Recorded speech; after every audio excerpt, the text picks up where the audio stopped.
السلام عليكم ورحمة الله تعالى وبركاته. نحمده ونصلي على رسوله الكريم. أما بعد فأعوذ بالله من الشيطان الرجيم. بسم الله الرحمن الرحيم. يا أيها الذين آمنوا كتب عليكم الصيام كما كتب على الذين من قبلكم لعلكم تتقون. صدق الله العظيم. Bangladesh community IIUM এর Islamisation committee কর্তৃক আয়োজিত আজকের এই গ্র্যান্ড ক্যাম্প গাইডে যারা উপস্থিত হয়েছেন আপনাদের সবাইকে জানাচ্ছি আন্তরিক শুভেচ্ছা এবং মোবারক। শুরুতে আমরা মহান আল্লাহ রাব্বুল ইজ্জাত ওয়াল জালালের দরবারে অসংখ্য শুকরিয়া জানাচ্ছি যে আল্লাহ তাআলা আজকে আমাদেরকে গ্র্যান্ড ক্যাম্প গাইডের প্রথম সেশনে পৃথিবীর সবচাইতে শ্রেষ্ঠ জায়গা আল্লাহর ঘর মসজিদে একত্রিত হওয়ার তৌফিক এনায়েত করেছেন। এজন্য আমরা শুরুতেই ফরমালি শুকরিয়া বাণী পাঠ করে নিচ্ছি। আলহামদুলিল্লাহ। ইতিমধ্যে আপনারা জেনেছেন যে আজকের আলোচনার টপিক হচ্ছে ওয়েলকামিং রামাদান, মানে রমজানকে স্বাগতম। আমাদের দেশে বিভিন্ন প্রোগ্রামের আগে আমরা ওই প্রোগ্রামকে বা অনুষ্ঠানকে স্বাগত জানাই, আল্লাহ সালাম জানাই। তারপরে যে বৈশাখ অনুষ্ঠানের আগে বলে না এসো হে বৈশাখ, এসো এসো, আমরাও বলতে পারি এসো হে রমাদান, এসো এসো। এটা আসলে হয় না আমাদের। দেখা যায় যে জাগতিক যে প্রোগ্রামগুলো ওগুলোর ব্যাপারে আমাদের এক্সাইটেশন খুব বেশি থাকে, কিন্তু ধর্মীয় প্রোগ্রামগুলোর ব্যাপারে ওইভাবে থাকে না। কিন্তু সাহাবারা দেখা যেত যে রমজান আসার অনেক আগ থেকে রমজানকে সেলিব্রেট করার জন্য, রমজানের বিভিন্ন বিষয়গুলোকে আত্মস্থ করার জন্য মাসখানিক আগ থেকে তারা প্রিপারেশন নিত। তো ওয়েলকামিং রমাদান নিয়ে বলবো, তার আগে আমার বলা হয়েছিল যে এই মাসের মধ্য রজনী অর্থাৎ শ্রাবণ মাসের মধ্য রজনী নিয়ে দুইটি কথা বলি। সে ব্যাপারে আমরা দুই মিনিট কথা শুনি, তারপরে ওয়েলকামিং রমাদানের বিষয় চলে যাবে। এই যে শ্রাবণ মাস চলতেছে, এই শ্রাবণ মাসের মধ্য রজনী, যেটাকে হাদিসের ভাষায় বা আরবিতে বলে লাইলাতুল নিসফি মিন শাবান, শ্রাবণের মধ্য রজনী, আর আমাদের বাংলাদেশে এটাকে বলে শবে বরাতের রাত। তো কথা একই। তো এটা নিয়ে আমাদের দেশে কি বলবো যে বাড়াবাড়িও আছে আবার ছাড়াছাড়িও আছে। অর্থাৎ একদল এটাকে খুবই বেশি প্রমোট করতে যে এই হালুয়া রুটি বিতরণ, আতশবাজি ফুটানো, তারপর ঘর দুয়ার বিভিন্ন আলোকসজ্জা দিয়ে সাজানো, এগুলো করে থাকে। আবার আরেক দল এই দিনটা সেলিব্রেট করা, উদযাপন করা মোটেও জায়েজ নাই, এটা বেদাত, এই ব্যাপারে বক্তব্য দিয়ে থাকে। আসলে এই দুইটার মাঝামাঝি হচ্ছে ইসলামের অবস্থা। তো এটা বুঝতে হলে অল্প 1 মিনিট আমি বলি যে ইসলামে কোন কোন রাত গুরুত্বপূর্ণ, কোন কোন রাতের একটা আলাদা সিগনিফিক্যান্ট ইসলামে রয়েছে। এই বিষয়টা যদি আমরা বুঝতে পারি তাহলে বুঝবো যে লাইলাতুল নিসফি শাবান বা শবে বরাতের গুরুত্ব আছে। ইসলামের সবচাইতে গুরুত্বপূর্ণ রাত হচ্ছে লাইলাতুল কদরের রাত। সেটা হচ্ছে রমজানের শেষ দশকের বেজর রাত। যদিও আমরা হঠাৎ করে আমাদের দেশে 27শে রমজানটাকে পালন করা হয় রাষ্ট্রীয়ভাবে, কিন্তু এটা নিশ্চিত না যে 27শে রমজানই লাইলাতুল কদর হচ্ছে। বরং বিশ্বনবী সাল্লাল্লাহু আলাইহি ওয়াসাল্লাম 21 তারিখ রাত, 23 তারিখ, 25 তারিখ, 27 তারিখ, 29 তারিখ, এই 5টা রাতে লাইলাতুল কদরকে তালাশ করতে বলেছেন। ফালতামিসু ফিল আশরিল আওয়াখির, রমজানের শেষ দশকের বেজর রাত্রিগুলো তোমরা লাইলাতুল কদর তালাশ করো। এটা হতে পারে যে 21 তারিখে হয়ে যাচ্ছে কিন্তু আমরা উদযাপন করতেছি 27 তারিখে। আবার এমনও হতে পারে যে 25 তারিখে হয়ে যাচ্ছে, আমরা উদযাপন করতেছি 27 তারিখে। এই জন্য বুদ্ধিমান বিশ্বাসীদের কাজ হচ্ছে, মুমিনের কাজ হচ্ছে যে শেষ 10 দিনের যে 5টা বেজর রাত, প্রত্যেকটা বেজর রাতে সমান তালে ইবাদত করা। তাহলে লাইলাতুল কদর ছুটে যাওয়ার কোনো সম্ভাবনা আছে? তাহলে এই 5 রাত ইসলামের সবচেয়ে বেশি গুরুত্বপূর্ণ কদরের রাত, শেষ দশকের 5টা বেজর। আচ্ছা, এরপরে হচ্ছে জিলহজ মাসের প্রথম 10 রাত গুরুত্বপূর্ণ, এবং এই 10 রাতে কসম আল্লাহ খেয়েছেন, ওয়াল ফাজর ওয়া লায়ালিন আশর, ফজরের কসম আর জিলহজ মাসের প্রথম 10 রাত্রির কসম। ওই 10 রাত্রিটা শুধু রাত্রি না, দিন সহ গুরুত্বপূর্ণ। অর্থাৎ জিলহজ মাসের প্রথম 10 দিন এবং 10 রাত গুরুত্বপূর্ণ। যেহেতু 10 রাত গুরুত্বপূর্ণ, এই জন্য এখানে কথাটা নিয়ে আসলাম। ওইটা গুরুত্বপূর্ণ হওয়ার কারণ হচ্ছে ওই 10 দিনে অনেক উম্মাহাতুল ইবাদাত, মৌলিক ইবাদতের একটা সমন্বয় ঘটে। আমরা নামাজ তো পড়ি, তারপর আবার আরাফার দিনে রোজা রাখি, হাজী সাহেবেরা কুরবানি করে, তারা তাওয়াফ করে, তারা অনেক গুরুত্বপূর্ণ কাজগুলো করে। এই 10 দিনে মৌলিক ইবাদতের এমন একটা মানে সন্নিবেশ ঘটেছে অন্য কোনো দিনের ঘটে না, এই জন্য এই 10টা রাত। তো বলতেছিলাম যে জিলহজ মাসের প্রথম 10 রাত গুরুত্বপূর্ণ। তাহলে একটা পেলাম কদরের রাত গুরুত্বপূর্ণ, আরেকটা পেলাম জিলহজ মাসের প্রথম 10 রাত গুরুত্বপূর্ণ। এরপরে জুমার রাত্রিটা গুরুত্বপূর্ণ। বৃহস্পতিবার দিবাগত রাত, সাধারণত জুমার রাত্রির ব্যাপারে আমাদের কোনো খেয়াল থাকে, কিন্তু বৃহস্পতিবার দিবাগত রাত এটা অনেক গুরুত্বপূর্ণ। এই রাত্রিতে বিষ্ণু ইসলাম ইবাদত করতেন, সাহাবারা ইবাদত করতেন। 3টা গেল। 4 নম্বরে ঈদের 2 রাত গুরুত্বপূর্ণ। ঈদের রাত হচ্ছে সারাদিন ঈদ কাটানোর পরে যে রাতটা, ওইটা ঈদের রাত, ওইটা ঈদের পরের দিনের রাত। আরবিতে রাত আসে আগে, অর্থাৎ চাঁদ রাত। আমাদের দেশে চাঁদ রাত বলে না? এই চাঁদ রাতটা ইবাদতের জন্য খুবই মুখ্যম একটা সময়। বিশ্বনবী, সাহাবা এবং তাবিঈদের অভ্যেস ছিল এই 2 রাতে তারা আল্লাহর কাছে ক্ষমা চাইতেন। রমজান শেষে 30 দিনের রোজা আল্লাহর কাছে কবুল হলো কিনা কারোর কাছে কোনো গ্যারান্টি নেই, আল্লাহর কাছে কাঁদতেন। এই 10 জিলহজের প্রথম 10 দিনের ইবাদত কবুল হলো কিনা, হজ কবুল হলো কিনা, এটা ঈদুল আজহার রাতে তারা কাঁদতেন। তাহলে চারটা পেলাম, কদরের রাত, জিলহজ মাসের রাতগুলো, জুমার রাত, তারপর 2 দিন। এরপরে হচ্ছে এই লাইলাতুল নিসফু মিন শাবান, শাবান মাসের মধ্য রজনীর এই রাতটা, যেটা বাংলাদেশে বলে শবে বরাত। সমস্যা হচ্ছে আমাদের দেশে সবচেয়ে বেশি উৎসব মুখর পরিবেশে পালন করা হয় কোন রাত বলেন তো? শবে বরাত। আমরা সবাই তো একই দেশে, জানুয়ারিতে কথা বলা। শবে বরাতে যেই জাঁকজমকপূর্ণ একটা ইমেজ নিয়ে পালন করা হয়, ঘরে ঘরে হালুয়া রুটি বিতরণের বিষয়টা, অনেক বেশি আবাদত করা তো সমস্যা নেই, কিন্তু বিষয়টা হচ্ছে ইসলাম যেই রাতকে বেশি গুরুত্বপূর্ণ বলে আমাদেরকে জানিয়েছে, আমাদেরকে ওই রাতটাকেই সবচেয়ে গুরুত্বপূর্ণ হিসেবে নিতে হবে। এবং যেই রাতগুলোকে অপেক্ষাকৃত কম গুরুত্বপূর্ণ হিসেবে আইডেন্টিফাই করা হয়েছে, ওই রাতগুলোকে ওই পরিমাণ গুরুত্ব দিয়ে আমাদেরকে উদযাপন করতে হবে, ইবাদত করতে হবে। লাইলাতুল নিসফু মিন শাবান বা শবে বরাতের ব্যাপারে দয়ীফ হাদিসের অভাব নেই, পুরোপুরি ওগুলো বলতে গেলে অনেক সময় লাগে। সহিহ হাদিস আছে একটা, যেটা হাদিস শাস্ত্রের বিশারদ নাসিরউদ্দিন আল আলবানী, উনি ওনার হাদিসের যে ভলিউম কালেকশন সিলসিলাতুল আহাদিস আস-সাহিহা, এর মধ্যে উনি সহিহ বলেছেন একটা হাদিসকে, আর একটা হাদিসকে হাসান বলেছেন। আমরা জানি যে সহিহ হাদিস আর হাসান হাদিস, এই 2টা হাদিস দিয়ে শরীয়তের রুলিং বা কোডিং করা যায়, আহকাম সাব্যস্ত করা যায়, কিন্তু দয়ীফ হাদিস দিয়ে করা যায়। হাদিসের অনেক প্রকারভেদ, সবচেয়ে মৌলিক যে প্রকারভেদ সেটা হচ্ছে সহিহ, হাসান, তারপরে দয়ীফ। তো এই লাইলাতুল নিসফু মিন শাবান বা শবে বরাতের সিগনিফিকেন্সের ব্যাপারে 2 ধরনের হাদিস পাওয়া যায়, সহিহ পাওয়া যায়, হাসান হাদিস পাওয়া যায়। ইন্নাল্লাহা লা ইয়াগফিরু ফি হাযিহি লাইলাতি জামিআ ইবাদিহি ইল্লা মুশরিক আও মুশাহিন আও কাতিলু নাফসিন আও জানি। এই রাতে আল্লাহ বান্দাদেরকে গণহারে ক্ষমা করেন, মানে লাইলাতুল নিসফু মিন শাবান বা শবে বরাতের রাত্রিতে 4 শ্রেণীর লোক ছাড়া। এক হচ্ছে মুশরিক, মুশরিকদেরকে আল্লাহ ক্ষমা করেন। 2 হচ্ছে মুশাহিন, হিংসু, অন্যের ব্যাপারে যে অন্তরে হিংসা পুষে রাখে। 3 নম্বরে হচ্ছে কাতিলু নাফস, অন্যায়ভাবে কেউ যদি কাউকে হত্যা করে, বিচারিক হত্যা হোক, যদি অন্যায়ভাবে হত্যা হইলে সে। 4 নম্বরে হচ্ছে জানিয়া, ব্যভিচারী বা ব্যভিচারী। এই 4 শ্রেণীর লোককে আল্লাহ গুরুত্বপূর্ণ রাতেও ক্ষমা করেন, বাকি সবাইকে ক্ষমা করেন। তাহলে একটা সিগনিফিকেন্স পাওয়া গেল এই রাতে। এই হাদিসটা সহিহ। আর একটা হাসান হাদিস আছে, ওখানেও টেক্সটটা একই রকম, ওই 4টার জায়গায় শুধু 2টার কথা আছে, ইল্লা মুশরিক আও মুশাহিন, তাহলে ঘুরে ফিরে কথাই। তো এই 2টা হাদিস থাকার কারণে, একটা সহিহ আর একটা হাসান, এই 2টা হাদিস পাওয়ার কারণে এই রাতের যে একটা গুরুত্ব আছে ইসলামে, এটা প্রমাণিত। তাছাড়া আরেক দিক থেকেও এই রাতের একটা গুরুত্ব ফুটে ওঠে, সেটা হচ্ছে এমনি ইন জেনারেল প্রতি মাসের 3 দিন রোজা রাখা সুন্নাত, এগুলোকে বলে আইয়ামুল বীদ, অর্থাৎ 13, 14, 15। তো লাইলাতুল নিসফু মিন শাবান, শাবানের কত রজনীতে আপনারা জানেন? শাবান মাসের কত তারিখে শবে বরাত হয়? 14 তারিখ দিবাগত রাত। তাহলে ওই যে সুন্নাত হাদিসের সাথে এটা মিলে যাচ্ছে না? কারণ প্রত্যেক মাসের 3 দিন রোজা রাখা সুন্নাত, 13, 14, 15। আবার লাইলাতুল নিসফু মিন শাবান বা শবে বরাতটাও পড়ে গেছে 14 তারিখে। সো ওই হাদিসের এটা দ্বারা কিন্তু এটা সাপোর্টেড হচ্ছে। আর কোন আহকামের ব্যাপারে, শরীয়তের কোন হুকুম সাব্যস্ত করার ব্যাপারে যদি কোনো সহিহ হাদিস পাওয়া যায়, সহিহ হাদিস দিয়ে যদি ওটা সাব্যস্ত হয়, তারপরে ঘুরি দয়ীফ হাদিস যদি ওটাকে সাপোর্ট করতে চায়, সেগুলোকে নেওয়া যায়, সমস্যা নেই।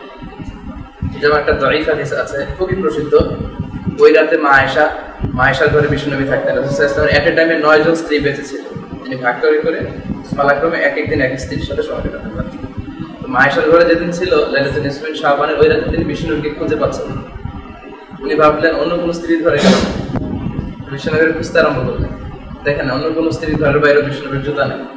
পরে বাকি আরকাত মানে জান্নাতুল বাকি বা মাকবারাতুল বাকি জানরা বলি, ওখানে যেয়ে দেখলেন বিষ্ণুনবী হাত তুলে ইবাদত করতেছে, আল্লাহর কাছে চাইতেছে, দোয়া করতেছে। অনেক লম্বা কথা। তখন বিষ্ণুনবী আয়েশাকে বললেন, তুমি কি জানো এই রাতটা কেমন রাত? আয়েশা বললেন, আল্লাহ ওয়া রাসূলুহু আ'লাম, আল্লাহ আল্লাহর রাসূল ভালো জানে। ওনারা দিনের সাথে এভাবেই বলতেন। তখন বিষ্ণুনবী বললেন যে এই রাতটা এমন রাত, এই রাতে আল্লাহ এত সংখ্যক মানুষকে ক্ষমা করে। ওই সময়ে বনু কালব একটা গোত্র ছিল, যে গোত্রের ছাগল বা মেষের সংখ্যা ছিল অনেক বেশি। বিষ্ণুনবী বললেন, বনু কালবের লোকদের কাছে যত পরিমাণ মেষ বা ছাগল আছে, ওই ছাগলের গায়ে যত পরিমাণ পশম আছে, তার চেয়েও বেশি পরিমাণ সংখ্যক লোককে আল্লাহ এই রাতে মাফ করে। এই রাতের কোনো গুরুত্ব নেই, এই কথাটাও যেমনি ঠিক না। আবার এই রাতটা সবচেয়ে বেশি গুরুত্বের রাত। আবার বলা হয় যে এই রাতে ভাগ্য পরিবর্তন হয়। সারা বছর কি খাবেন, কি করবেন, এই রাতে লিখে রাখা হয় যেন বেশি বেশি আলু রুটি খান, সারা বছর ভালো ভালো জিনিস খাইতে পারবেন। এই বিষয়গুলোর সাথে ইসলামের কোনো সম্পর্ক নাই। সহিহ হাদিসের আলোকে যে দুইটা হাদিস বললাম, শুধু এতটুকুই আছে, এতে করে ফুটে ওঠে যে এই রাতে আল্লাহ ক্ষমা করেন। যারা বিরোধিতা করে তারা বলে প্রতিদিনই মাঝ শেষ রাতে আল্লাহ প্রথম আকাশে মনোনিবেশ করেন, বান্দাদেরকে ক্ষমা করেন। তারা বলে এটাও ওই দিনের মতো একটা রাত, আলাদাভাবে জেগে থাকার দরকার নাই। তো আসল বাস্তবতা হচ্ছে প্রতিদিনের কথা থাকলেও এই রাতের কথাটা স্পেশাল ভাবে আর কয়েকটা টেক্সটে পাওয়া যায়। প্রতিদিনের অবস্থা একরকম, আর এই রাতের বিষয়ে যদি আলাদা কিছু টেক্সট পাওয়া যায়, এজন্য ডিনাই করার সুযোগ নেই যে না। এজন্য সবচেয়ে ইনসাফ হচ্ছে মধ্যম পন্থা অবলম্বন করা, মানে মাঝামাঝি থাকা। যতটুকু গুরুত্ব দেওয়া হয়েছে তাতে করে ওই যে রাতগুলো বললাম, ওই রাতগুলোর পরে অবস্থানে ধরা যায়। বা লাইলাতুল কদরের চেয়ে কখনোই এই রাতকে গুরুত্বপূর্ণ মনে করা ঠিক হবে না। ইতিকাদ বা বিশ্বাস এরকম রেখে যদি এই রাতে কেউ আল্লাহর কাছে ক্ষমা চায়, মাফ চায়, এতে কোনো দোষ নেই, বরং এটা প্রশংসনীয়, মাহমুদ। এটা প্রশংসনীয়। মাহমুদে আমাদের এটা কাছে আরবিতে মাহমুদ মানে প্রশংসনীয়, আর মাযমুম মানে নিন্দনীয়। এটা মাহমুদ, আলহামদুলিল্লাহ। মোটামুটি ক্লিয়ার হয়ে গেছে না বিষয়টা? গেল। এবার আমরা আমাদের মূল আলোচনাতে আসি। ওয়েলকামিং রামাদান, রমজানকে আমরা কিভাবে স্বাগত জানাবো? রমজান আসতে এখন কতদিন বাকি? 20-25। আলহামদুলিল্লাহ, আমরা খুব ভালো একটা ডিসিশনে আসতে পারছি যে 20-25 দিন আগ থেকে আমরা রমজানের সিগনিফিকেন্স নিয়ে কথা বলি। আসলে এটাই হওয়া উচিত। আমাদের দেশে যেটা হয়, রমজান মাস আসার পরে প্রথম যে জুমাটা, ওই দিন ইমাম সাহেবরা শুরু করে রমজানের ফজিলত নিয়ে চরম আলোচনা, বিভিন্ন ব্যাখ্যা বিশ্লেষণ, বিভিন্ন হাদিস নিয়ে তারা আলোচনা করে। এতে করে হয় কি, 5-7টা রমজান তো চলেই গেল। ওই দিন হুজুরের আলোচনা শোনার পরে আবার প্ল্যান প্রোগ্রাম করতে করতে তো আরো কয়েকদিন চলে যায়, রমজানের অর্ধেক চলে যায় রমজানের সিগনিফিকেন্স নিয়ে আলোচনা শুনতেই। তো তারা রমজানটাকে সেলিব্রেট করবে কিভাবে, রমজানে ইবাদত করবে কিভাবে? সেজন্য সবচেয়ে ভালো হচ্ছে রমজান আসার অনেক আগ থেকেই রমজানের তাৎপর্য সম্পর্কে জানা, রমজানের ব্যাপারে প্রিপারেশন নেয়। এটা আমাদের একটা ভালো সুযোগ হচ্ছে যে আমরা গ্র্যান্ড ক্যামুল লাইটে রমজান আসতে এখনো 20 দিন বাকি, এত আগ থেকে আমরা রমজানের ব্যাপারে জানতে পারছি। আমাদের দেশে মহিলাদের এই কথাগুলো শোনার সুযোগ কম হয়। আপনারা রমজানের দেশে চলে যাবেন কারা কারা, এরকম আছেন কেউ? অনেকে আছে। আচ্ছা, অনেকে আমরা দেশে চলে যাবো। তো দেশে যে আজকে আপনারা যা শুনবেন, এটা আপনাদের মা, খালা, বোনদের কাছে এই মেসেজগুলো প্রচার করবে, বা ইউটিউবে যদি অ্যাক্সেস থাকে ঘরে, তাদেরকে ওগুলো শোনানোর সুযোগ করে দিবে। আমাদের দেশে মহিলারা সবচেয়ে কম কথা শোনার সুযোগ পায়। যত তাফসির মাহফিল, এগুলো পুরুষদের জন্য, প্রোগ্রামগুলো পুরুষদের জন্য। জুমার নামাজেও যেতে পারি আমরা পুরুষরা, যদিও আরব বিশ্বে বা মালয়েশিয়াতে মহিলারাও যে জুমার নামাজ পড়ে আলোচনা শুনতে পারে। তা আমাদের দেশে এখন ওই পরিবেশ হয়ে ওঠে। গুটি কয়েক মসজিদ ছাড়া বেশিরভাগের অবস্থা হচ্ছে এই, মহিলাদেরকে মসজিদে যেতে দেওয়া যায়। মসজিদে গেলে কি হয়? ফিতনা। এটা আমাদের দেশে সবচেয়ে বড় যুগ। তো ওই মহিলারাই শপিং করার জন্য বাজারে যাচ্ছে, পুরো দেশ দখল করে আছে, ক্ষমতার মস্তদ মহিলা, এতে কোনো ফিতনা হচ্ছে না। কিন্তু আপনার মসজিদে ঢুকলে ফিতনা হচ্ছে। এই মেয়েগুলোই শপিং মলে যাচ্ছে, ইটস ওকে, এটা কোনো সমস্যা না, it's not a big deal. তো এই মহিলাগুলোই বোরকা পরে খুবই ভদ্রতার সাথে মসজিদে যাবে, এটা ফিতনা হয়ে যায়। তো এই আইডিয়াগুলো আসলে খুবই খারাপ, আপনারা বোঝানোর চেষ্টা করবেন আর ওনাদেরকে এই মেসেজগুলো দিয়ে দেবেন ইনশাআল্লাহ। আর মহিলাদের মধ্যে যেটা হয়, তারা খুব অথেন্টিক সোর্স থেকে লেখা বই পড়ার সুযোগ পাইব। আমাদের দেশে দেখবেন বেহেশতি জিয়াওর একটা বই আছে, তারপরে মুকসুদুল মুমিনিন একটা বই আছে। এটা ধরেন মা, খালা, নানি, চাচি, এদের সবার কাছে এটা পাওয়া যাবে। তার চেয়ে বড় সমস্যা রমজানে যেটা হয়, এই রমজানে পেঁয়াজ না খেলে তো আমাদের চলবেই, আলুর চপ, বেগুনি, এই হরেক রকমের মুখরোচক আইটেম করতে করতে আসলে কিন্তু আমাদের মা বোনদের ইবাদতের সুযোগ থাকে না। আমি আমার বাসায় পার্সোনালি খুব এটা বিরোধী থাকি। দেখা যায় যে আম্মা সারাদিন এগুলো রান্না বান্না করতে করতে, সব ঘরে একই অবস্থা, রক্ষণশীল যে ফ্যামিলি, মা ঘর সামলায়, তারা এই ইফতারের বিভিন্ন আইটেম করতে করতে দেখা যায় যে তারাবির সময় তারা ক্লান্ত হয়ে পড়ে, তাদের ঘুমানো লাগে, তাহাজ্জুদের এগুলো তারা সময় দিতে পারে না। এই জন্য ইফতারিটা খুবই সাদামাটা হওয়া দরকার। রমাদান মাস সিয়াম, এটার সাথে খুব খাওয়া দাওয়ার কোনো সম্পর্ক নেই, এবং কম খাওয়া দাওয়ার একটা ভালো সম্পর্ক আছে। কম খেলেই খুব প্রোডাক্টিভ হয়েছে তারা রমজান কাটাতে পারে। এই জন্য এই মেসেজগুলো তাদেরকে দেওয়া দরকার। দেখা যায় যে সারাদিন এগুলো করার পরে ওরকম অ্যাপ্রিসিয়েশন আমাদের কাছ থেকে পায় না আমাদের মা বোনেরা। বাস্তবতা যেটা, যে আসলে আমরা আমাদের মাদেরকে, মানে এই যে আমাদেরকে এত কষ্ট করে রান্না করে খাওয়ায়, এই জন্য স্পেশালি আলাদা করে থ্যাঙ্কস দেওয়া হয়েছে নাকি? কখনো খেয়াল করে দেখেন তো যে মা তোমাকে অনেক থ্যাঙ্কস, এই যে এত কষ্ট করে রান্না করে খাওয়া। মাকে পছন্দ করে কিন্তু আসলে বলা হয় না। স্বামীদের অবস্থা অনেকটা এরকম, স্ত্রীদের প্রশংসা, রান্নার প্রশংসা, এগুলো করা হয়, এগুলো করা উচিত। আচ্ছা, ওয়েলকামিং রমাদানের আলোচনাটা এটা 3 ভাগে আমি ভাগ করেছি। প্রথম ভাগ হচ্ছে ফাদিলাতুর রমাদান, রমজানের ফজিলতের ব্যাপারে প্রথমে বলবো। 2 নম্বরে বলবো কাইফা নুরাহিবু রমাদান, মানে হাউ টু ওয়েলকাম রমাদান, কিভাবে রমজানকে আমরা স্বাগত জানাবো। 3 নম্বরে বলবো কাইফা নাকদি Ramadan, how to pass Ramadan, Ramzan আসলে আমাদের কেমন করে উদযাপন করা হবে। তাহলে প্রথমে বলবো ফাদিলাতুর রমাদান। মহান আল্লাহ তাআলা মহাগ্রন্থ আল কোরআনে ইরশাদ করছেন, ইন্না ইদ্দাতাশ শুহুরি ইনদাল্লাহি 12 শাহরা, নিশ্চয়ই আল্লাহ তাআলার কাছে মাসের সংখ্যা 12টা। এই 12টা মাসের মধ্যে সবচেয়ে শ্রেষ্ঠ মাস হচ্ছে এই রমজান মাস। এটাকে বলা হয় সাইয়্যিদুশ শুহুর, মানে মাস সমূহের নেতা, লিডার মাস। সব মাসের নেতা হচ্ছে এই রমজান মাস। এর কারণ হচ্ছে শাহরু রমাদান আল্লাযী উনজিলা ফীহিল কুরআন, এই মাসে কোরআন নাযিল হয়েছে। আবার আল্লাহ বলছেন যে ইয়া আইয়ুহাল্লাযীনা আমানু কুতিবা আলাইকুমুস সিয়াম, যে আয়াতটা দিয়ে আমরা শুরু করেছিলাম, কামা কুতিবা আলাল্লাযীনা মিন ক্বাবলিকুম লাআল্লাকুম তাত্তাকুন। হে যারা বিশ্বাস স্থাপন করেছো, তোমাদের উপর রোজা ফরজ করা হয়েছে যেমনি ভাবে তোমাদের আগের উম্মতদের উপর রোজা ফরজ হয়েছে। আগে ফরজ করা হয়েছে এটা বলে আমাদেরকে সান্ত্বনা দেওয়া হবে, তাহলে 30টা রোজা আমাদের উপর, আমরা কি দোষ করলাম বিশ্বনবীর উম্মত হয়ে, এরকম একটা ভাব চলে আসছে। এই ভয়ের কোনো কারণ নাই, শুধু আমাদের উপরে রোজা ফরজ না, আগেও সব জাতির উপর রোজা ফরজ ছিল, তবে ভার্সনটা ভিন্ন ছিল, এক একজনের ভার্সন ছিল এক এক রকম। আমাদের 30টা, কারো হয়তো ছিল 5টা, কারো 10টা, কারো আবার এমন ছিল রাত থেকে শুরু করে ফজর পর্যন্ত না খেয়ে থাকতে হবে, তাহলে রোজা। আদম আলাইহিস সালামের সময় আবার আইয়ামুল বীদ, মাসের 13, 14, 15 এই 3টা ছিল ফরজ। আবার আমাদেরও এই রোজা, রমজান মাসের 30 রোজা ফরজ হওয়ার আগে আশুরার রোজাটা আমাদের জন্য ফরজ ছিল। যখন এই 30 রোজা ফরজ করা হয় তখন আশুরার রোজা সুন্নাত হয়ে যায়। আবার কোন কোন উম্মতের সময় ভার্সনটা এমন ছিল যে সকাল থেকে সন্ধ্যা পর্যন্ত খাওয়া যাবে, কথা বলা যাবে, পান করা যাবে, খাওয়া যাবে, স্ত্রীর সাথে মেলামেশা করা যাবে, পান করা যাবে, কিন্তু কথা বলা যাবে না, মৌনতা। মানে সকাল থেকে সন্ধ্যা পর্যন্ত চুপ করে থাকলেই রোজা, কিন্তু সকাল থেকে সন্ধ্যা পর্যন্ত যদি কথা বলে, খাওয়া দাওয়া করেন, রোজা ভাঙবে না, পান করলে রোজা ভাঙবে না, স্ত্রীর সাথে মেলামেশাতে বিবাহিতদের জন্য রোজা ভাঙবে না, কিন্তু কথা বললে রোজা ভেঙে যাবে। আপনারা জানেন যে তুর পাহাড়ে মুসা আলাইহিস সালাম 40 দিনের একটা মৌনতার ধ্যান করেছিলেন না? এটা আসলে 40 দিন ছিল না, এটা ছিল প্রথমে 30 দিন। তাওরাত দেওয়ার আগে 30 দিন তিনি ধ্যানমগ্ন ছিলেন তুর পাহাড়ে। 30 দিনের এই ধ্যানাবস্থায় ম্যান্ডেটরি যেটা ছিল যে 30 দিন রোজা অবস্থায় থাকতে হবে। তো এই খাবারটা আবার নিয়ে যেতেন, রুটি খেজুর, কারণ ওনাদের সময় রুটি খেজুর খাইলে কি ভাঙে না? রোজা ভাঙে। কথা বললে রোজা ভাঙে। উনি চুপচাপ ধ্যান মৌনতা প্র্যাকটিস করতেছেন। 30তম দিনে এসে মাগরিবের আগ দিয়ে ওনার মাথায় এমন এক প্রশ্ন জেগে উঠছে, মানে আর সহ্য করতে পারতেছে না, আল্লাহরে জিজ্ঞেস করতেই হবে। তো উনি আর ওইদিকে খেয়াল না করে জিজ্ঞেস করে বসলেন। আল্লাহ বললেন, নো, তোমার তো 30 দিন পূর্ণ হয় নাই, এক্সট্রা 10 ডেজ, আরো 10 দিন চুপচাপ থাকো। তারপরে উনি একটা লেভেলে গেলেন, আল্লাহ তাআলা পাঠালেন। তো অনেক লম্বা কথা দিয়ে না যাই, তাহলে বোঝা গেল যে মৌনতা ছিল কোন কোন উম্মতের সময় সিয়াম। আবার দেখেন মারিয়াম আলাইহিস সালাম ওনার পুত্র ঈসা আলাইহিস সালামকে যখন নিয়ে আসলেন, তখন বনি ইসরায়েলের পণ্ডিতরা বললো, from where you get the baby, মানে বাবু পেলে কোথায়, কিন্তু বিয়ে করো না, বাচ্চা আসলো কোথায়? তখন উনি বললেন যে ইন্নী নাযারতু লির রহমানি সাওমা ফালান উকাল্লিমাল ইয়াওমা ইনসিয়া, আমি রহমানের জন্য রোজা মানত করেছি। উনি ইঙ্গিত দিয়ে বুঝালেন আমি রোজা মানত করেছি, আজকে কোনো কথা হবে না, কথা বলবো। তার মানে কথা বললে ওনার রোজা ভেঙে যাবে।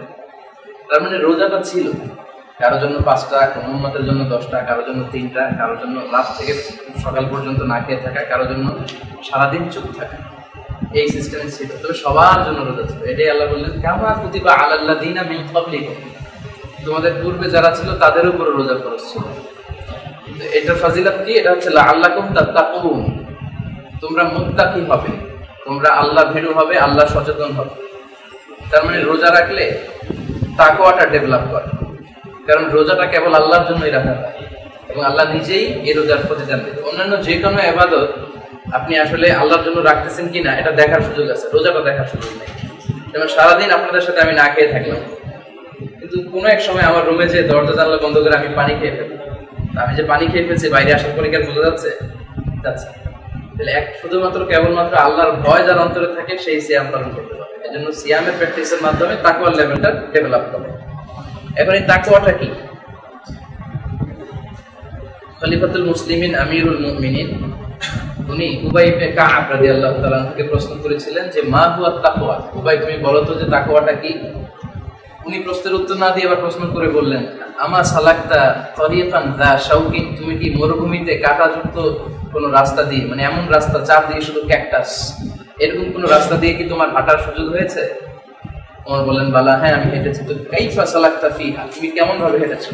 উনি বললেন শাম্মারতু ওয়াজতাহাতু, মানে আমার রুমাল আমার জুব্বা সব টেনে আঁটো করে এমন ভাবে সতর্ক ভাবে হেঁটে গিয়েছি যাতে করে কাঁটা গায়ে না লাগে।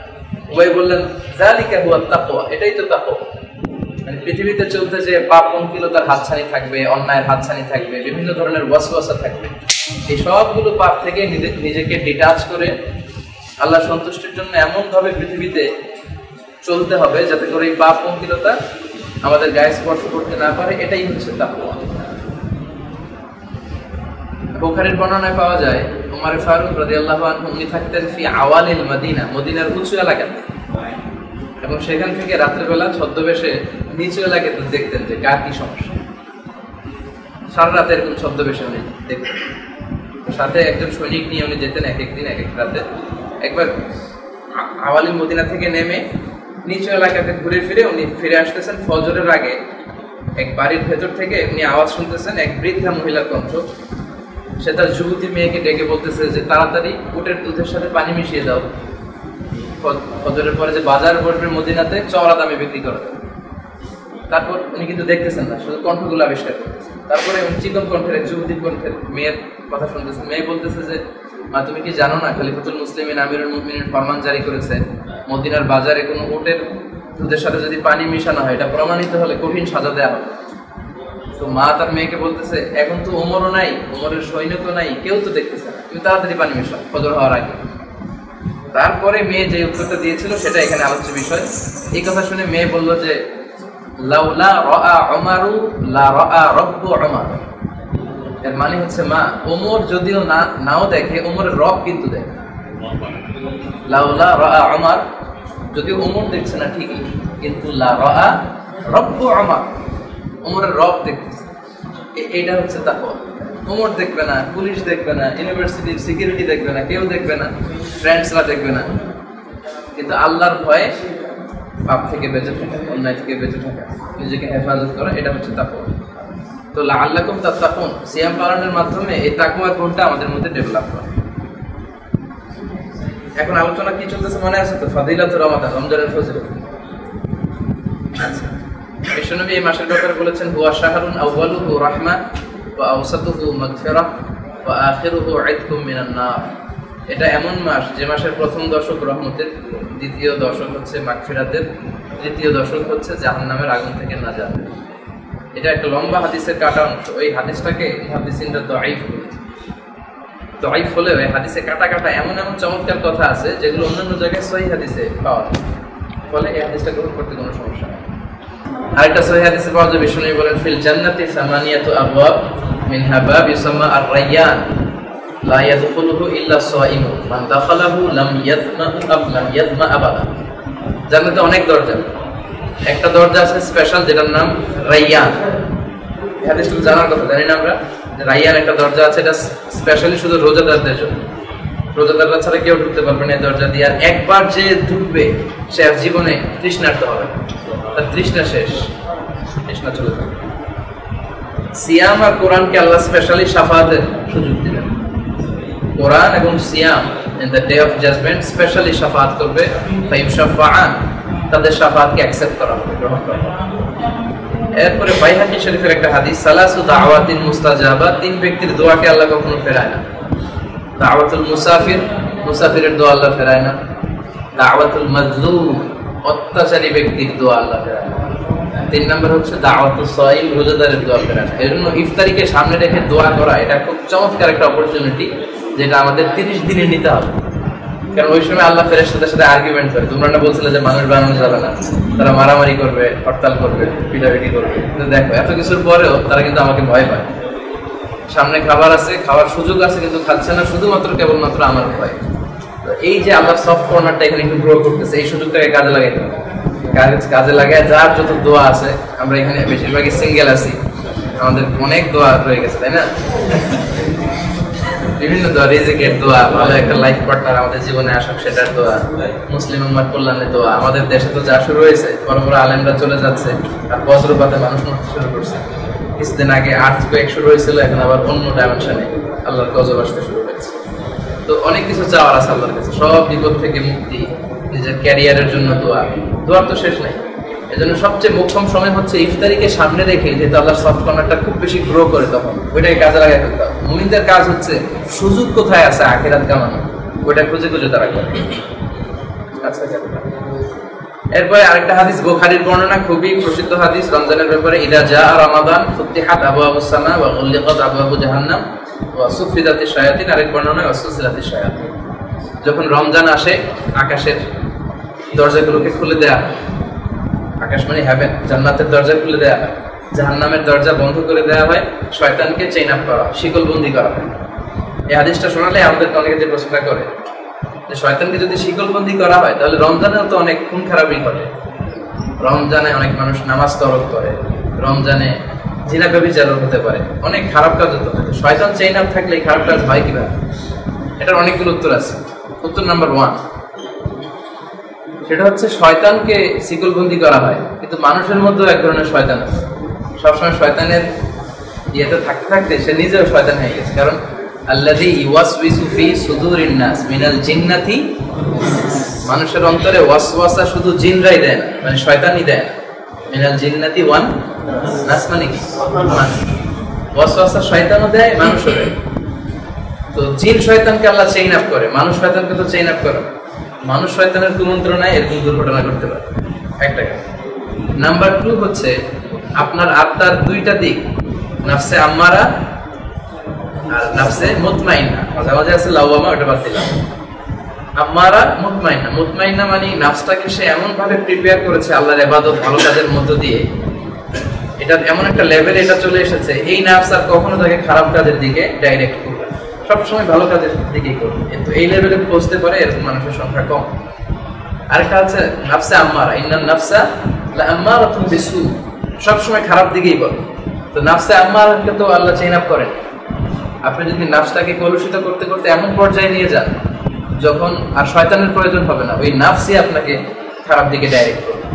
আরেকটা আয়াতে আল্লাহ বলছেন, ওয়া নাফসি ওয়া মা সাওয়াহা ফাআলহামাহা ফুজুরাহা ওয়া তাকওয়াহা।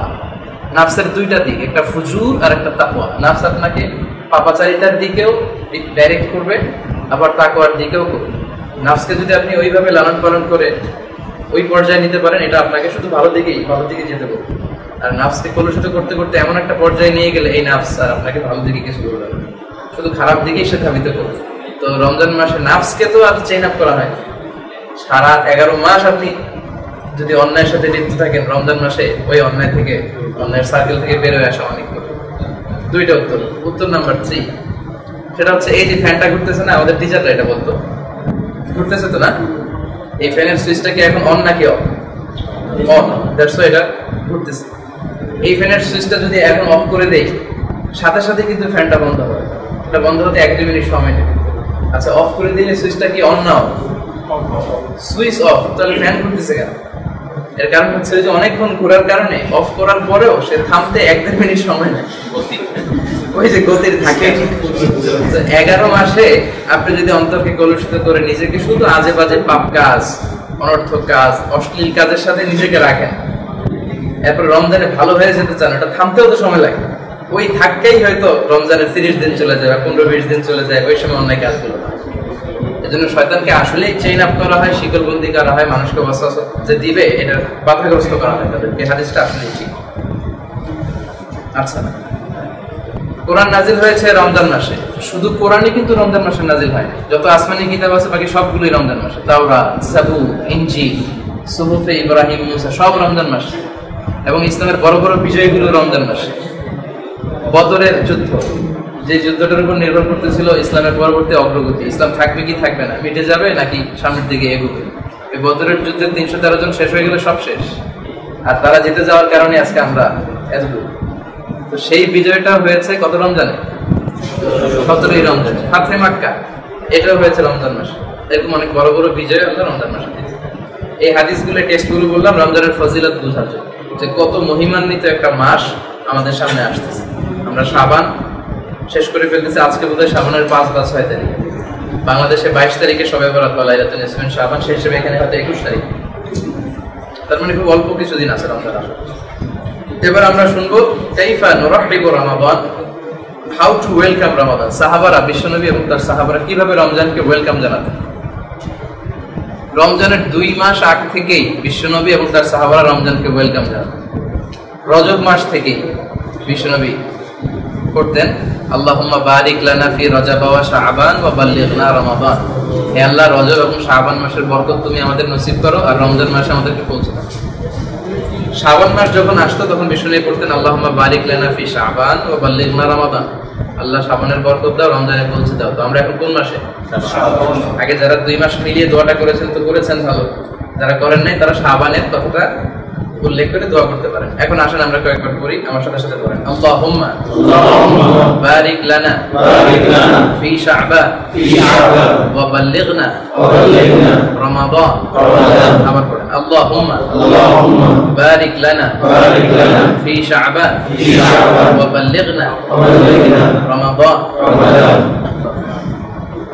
আচ্ছা, মা আয়েশার বর্ণনা হচ্ছে বিষ্ণু ইসলাম রমজানের পরে যে মাসে সবচেয়ে বেশি রোজা রাখতেন সে মাসটার নাম হচ্ছে শাবান মাস। এত রোজা রাখতেন, শুরুর দিকে লাগাতার রোজা রেখে যেতেন, আমরা ভাবতাম উনি হয়তো রোজা আর ভাঙবেনি, খালি রোজা রেখেই যাবে, 30 দিনে হয়তো রোজা করে ফেলতেন। পরবর্তীতে বিষ্ণু নবীর রোজা ভেঙে ফেলতেন। বিষ্ণু নবী আরেকটা হাদিসে বলেছেন ইযা জাআ নিসফু মিন শাবান ফালা সিয়ামা হাত্তা ইয়াজিআ রমাদান। শাবান মাসে তোমরা রোজা রাখবে, তবে শাবান মাসের অর্ধেক যখন চলে আসে তখন আর রোজা নাই রমজান আসা পর্যন্ত। এর কারণ হচ্ছে আপনি শাবানের ফজিলত শুনে শাবানের 20 থেকে শুরু করে ধরেন 30 তারিখ পর্যন্ত একেবারে কঠিন রোজা রাখেন, নফল রোজা রাখতে রাখতে ক্লান্ত হয়ে গেলেন, এরপরের দিন থেকে আবার রমজান শুরু হয়ে যায়, এখন ফরজ রোজা রাখতে পারতেছে, এসকের ঠেলা একেবারে শাবান পুরো রোজা রাখা শুরু করছে, আর রমজান আসছে এখন তা রাখা যাচ্ছে না। এই জন্য এটা নিষেধ, আবেগে এই কাজটা করা। রাখতে চাইলে যে এখন সুযোগ, এখন রেখে ফেলবে, বা সর্বোচ্চ এই যে 21 তারিখ আসতেছে কারেন্ট মাসের, তখন 21, 22, 23 রাখতে পারেন, 3টা একসাথে হয়ে গেল, অথবা শুধু 22 রাখতে পারেন, রাখলে লাইলাতুল নিসফিন শাবান শবে বরাত রোজা হয়ে গেল। কিন্তু শেষের দিকে রাখবেন, শেষের দিকে অর্থাৎ শেষ সপ্তাহে, শাবানের শেষ সপ্তাহে রাখতে গেলে হয়তো রোজা রাখলে মানুষের শরীর দুর্বল হয়ে যায়, ক্লান্ত হয়ে যাওয়ার কারণে সামনে আছে কি রোজা, ফরজ রোজা, ওটা ছুটে যাবে। প্রায়োরিটি দিতে হবে সবসময়। আচ্ছা, তো এই জন্য সাহাবীদেরকে দেখা যেত যে কমপক্ষে 1 মাস আগ থেকে তারা রোজার প্রস্তুতি নিতেন। এবং শাবান মাসের শেষ দিনে বিষ্ণু নবী সাল্লাল্লাহু আলাইহি ওয়াসাল্লাম একটা লম্বা ভাষণ দিয়েছেন।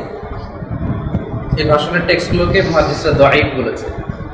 আগে আমি বলেছি যে এই হাদিসের কাটা কাটা অংশগুলো অন্যান্য জায়গায় সহিহ হিসেবে পাওয়া যায়, কিন্তু সবগুলো মিলিয়ে একটা কালেকশন হিসেবে এই টেক্সটটা দাঈফ। তাতে করে এগুলো মানতে আমাদের কোনো সমস্যা নেই। আলোচনার শেষে যদি আমার সময় থাকে, হাদিসটা আমি খুলে রাখছি এখানে অনলাইন থেকে, এটা পড়ে শোনাবো। শুধু আমি প্রথম লাইনটা বলি। তিনি এশার নামাজের পরে সাহাবীদেরকে বললেন, ইয়া আইয়ুহান নাস কদ আযাল্লাকুম শাহরুন আযীম, অর্থাৎ শাবানের শেষ দিন 30 তারিখে আগামীকাল থেকে রোজা পালন হবে। সবাইকে বসিয়ে বললেন, ইয়া আইয়ুহান নাস কদ আযাল্লাকুম শাহরুন আযীম। এই লম্বা হাদিসটার প্রথম অংশ, হাদিসটা পড়তে প্রায় 3-4 মিনিট লাগে। রাসূল সাল্লাল্লাহু আলাইহি ওয়াসাল্লামের এরকম লম্বা হাদিস তিনি ভাষণ দিয়েছেন এরকম খুব কম পাওয়া যায়। রাসূল সাল্লাল্লাহু আলাইহি ওয়াসাল্লামের ভাষণগুলো ছিল খুবই ছোট, কিন্তু এই ভাষণের ইম্প্যাক্ট কলিজায় ছিল, মানুষের অন্তরে ছিল অনেক বেশি। এজন্য ওনার বেশি কথা বলার প্রয়োজন হতো, অল্প বললেই মানুষ বুঝে ফেলত। এবং রাসূল সাল্লাল্লাহু আলাইহি ওয়াসাল্লাম সারা জীবনে যত ভাষণ কন্ডাক্ট করেছেন কোনটাই 10 মিনিটের বেশি ছিল না। সবচেয়ে বড় ভাষণটা দিয়েছিলেন বিদায় হজের ভাষণ। ওইটা টেক্সটগুলোকে একসাথে জমা করলে সর্বোচ্চ 8 থেকে 10 মিনিট সময় লাগবে। গত প্রোডাক্টিভ রমাদানে আমরা শুনেছিলাম ওটার বঙ্গের মধ্যে। তো এই হাদিসটাতেও যে ভাষণ দিয়েছেন এটাও বেশ বড়, এটা প্রায় 3-4 মিনিট সময় লেগে থাকে। এবং কিয়ামতের একটা আলামত হচ্ছে খুতাবুকুম তাবিলা ওয়া সালাওয়াতুকুম কাসীরা। কিয়ামতের আগে your Islamic lectures will be very লঙ্গার। তোমাদের ইসলামী বক্তব্যগুলো অনেক লম্বা হয়ে যাবে। and your offering salah 5 times a day will be very short. নামাজগুলো তোমাদের খুব খাটো হয়ে যাবে। এখন তাই হচ্ছে, ইসলামী লেকচার অনেক লম্বা হয়, নামাজ খাটো হয়ে যাচ্ছে। এজন্য বিশ্বনবী বক্তব্য দিতেন খুবই ছোট, অল্প। জাওয়ামিউল কালিম, ওনার ভাষণগুলোকে বলা হতো জাওয়ামিউল কালিম, শব্দ কম কিন্তু তার ব্যাখ্যা। তো রমজানকে উপলক্ষে তিনি উপলক্ষ করে বলেছিলেন ইয়া আইয়ুহান নাস ওয়াদ আদাল্লাকুম শাহরুন আযীম। খেয়াল করতেছেন, শাহরুন আযীম, হে মানুষেরা তোমাদের কাছে আগমন করছে শাহরুন আযীম, এক সুমহান মাস। লাস্ট কিয়ামুল লাইলে আমরা অ্যাপ্রোচিং দ্য হোলি কোরআনের আলোচনায় শুনেছিলাম যে আযীম শব্দটার একটা গুরুত্বপূর্ণ বিষয় হচ্ছে আল্লাহ যেন কোনো বিষয় বোঝাতে আযীম বলেন। কোন বিষয়ের মর্যাদা গুরুত্ব যদি অনেক বেশি হয় তখন আল্লাহ কি বলেন? আযীম।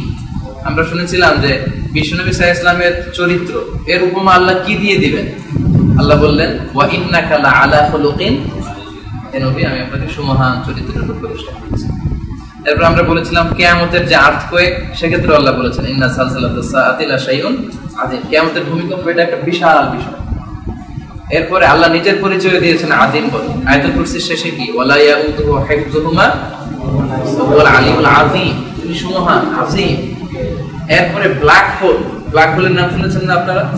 এই ব্ল্যাক হোলের বিষয়টাও কিন্তু স্পেসে, মহাকাশে একটা ব্যাপক বিষয়।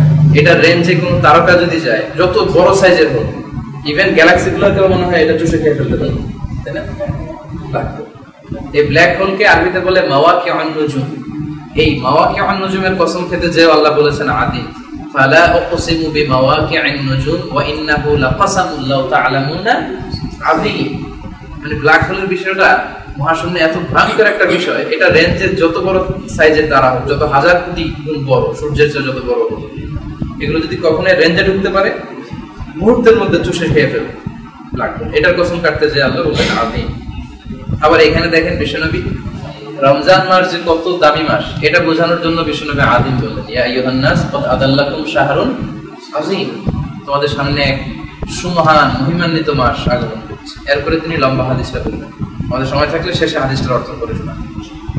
এই জন্য এত একটা দামি মাস, মর্যাদাপূর্ণ মাস আল্লাহ আমাদেরকে দিয়েছেন, এবং সেটা আসতে আর মাত্র 20 দিন বাকি। টেলিভিশনে এরকম অনেক ইয়ে হয়, বা লটারির র্যাফেল ড্র যখন হবে আর মাত্র 15 দিন বাকি, আর মাত্র 5 দিন বাকি, আর মাত্র 3 দিন বাকি। রমজান নিয়ে আমাদের এত রমজান নিয়ে এতটা উৎসাহ আমাদের নেই, বরং রমজান নিয়ে বলা দরকার ছিল ফেসবুকে শুধু স্ট্যাটাস, আর মাত্র 5 দিন, আর মাত্র 4 দিন, আর মাত্র 3 দিন, এভাবে অনেকে দেয় আলহামদুলিল্লাহ। এই জন্য এই রমজানকে সামনে রেখে আমাদের একটা প্ল্যান করতে হবে, কর্মসূচি। যেহেতু 20 দিন সামনে আছে, খুব কাছের 1-2 দিনে ব্যস্ততা থাকলেও তারপরেও আপনি করতে পারবেন, কিন্তু প্ল্যান ছাড়া যেন রমজান আমাদের না কাটে। একটা প্ল্যান থাকবে যে কি কতটুকু খাবো, কতটুকু ঘুমাবো, কোরআন কতটুকু পড়বো, তাফসীর কতটুকু পড়বো, তাহাজ্জুদের নামাজ পড়বো, আর অনেক ভালো ভালো কাজগুলো করবো। এজন্য আপনাকে ঝামেলায় জড়ায় ফেলে এই কাজগুলো রমজানের আগে সেরে ফেলতে হবে। কাপড় ধোয়া একটা ঝামেলার কাজ, রুম গোছানো একটা ঝামেলার কাজ, ইত্যাদি সেটাতে অনেক ঝামেলার কাজ থাকে, এগুলো রমজানের আগে শেষ। কোন কারণে রমজানে যদি এই কাজগুলো করাই লাগে, রমজানের প্রথম 20 দিনে শেষ, অবশ্যই রমজানের প্রথম 20 দিনে শেষ। রমজানের শেষ 10 দিন রাখতে হবে, মানে completely it should be dedicated for your Lord. অবশ্যই শেষ 10 দিন আল্লাহর ইবাদতের জন্য নিজেদেরকে নিয়োগ করে দিতে হবে। আরব বিশ্বে আমরা যখন ছিলাম সেখানে দেখেছি যে শেষ 10 দিন যে আরবদের কি ইবাদতের একটা দৃশ্য। মিশরীরা সবাই ইতিকাফ করে, অফিস যারা করে তারাও ইতিকাফ করে। আমাদের দেশে এতেকাফে কেউ যদি ফুল টাইম এতেকাফ না করে ওটারে এতেকাফ বলা হয়। আসলে এতেকাফ ফুল টাইম হতে পারে, it can be full time or it can be part time. Part টাইমে এতেকাফ হয়। কথার কথা, আপনি রাত্রে সময় পান তো সারা রাত মসজিদে থাকেন, এতেকাফ। আপনি প্রতি রাতে কথার কথা 3 ঘন্টা সময় পান, এই 3 ঘন্টা যদি এতেকাফে নিয়ত করে আপনি মসজিদে থাকেন, ওইটাও আপনি এতেকাফের সুযোগ পাবেন।